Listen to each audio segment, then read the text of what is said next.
going to attempt to integrate this by parts. Now we use integration by parts when you have a product, that means a multiplication of two terms, and one is not the derivative of the other. So the derivative of cosine x isn't 4x, and the derivative of 4x isn't cosine x. So we can't use substitution or the reverse chain rule. So we can try something called integration by parts. And that involves integration and it involves differentiation. So there's a formula to use that, and I'll explain that in a second. But I'm going to start by finding u and du and dv and v. So what I want to do is take each of these two terms that are multiplied, put one of them as u and the other as dv. The one that we choose as u, we're going to differentiate it. So we want it to become simpler after differentiation. So in my case, I'm going to choose 4x because the derivative of that is 4, and that's much simpler than 4x. And I'm going to choose cosine x here because rather than differentiating, I'm going to integrate. And the integral of cosine is simply sine. So let me just make clear what I've done. So this is differentiation.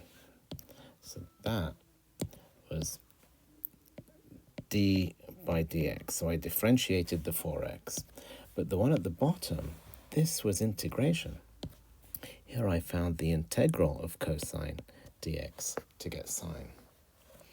Now, the integration by parts formula, you're generally given this in the exam, says the integral of u dv, so that's this multiplied by this, that's these two, which is the actual question, u dv, is equal to the direct product of u and v, so that's u and that's v, so a product of these two, minus the integral of v du.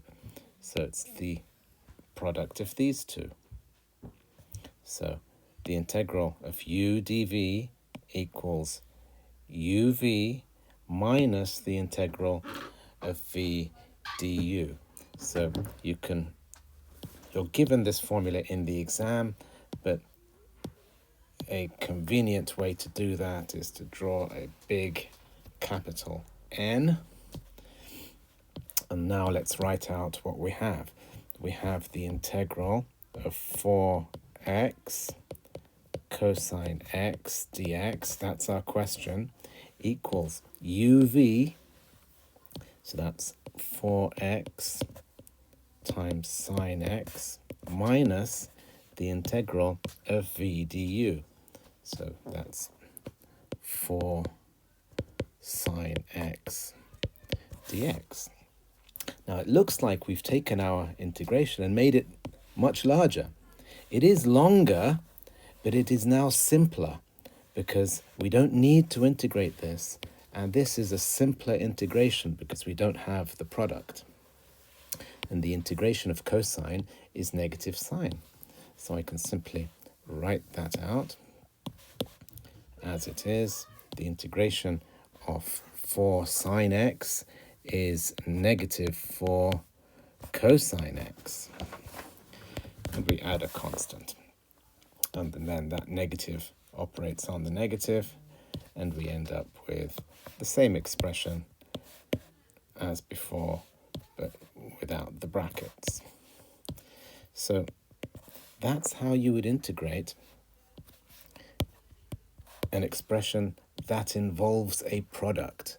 So when you have a product and one isn't clearly the derivative of the other, and it doesn't look like you can use substitution or reverse chain rule, we use integration by parts.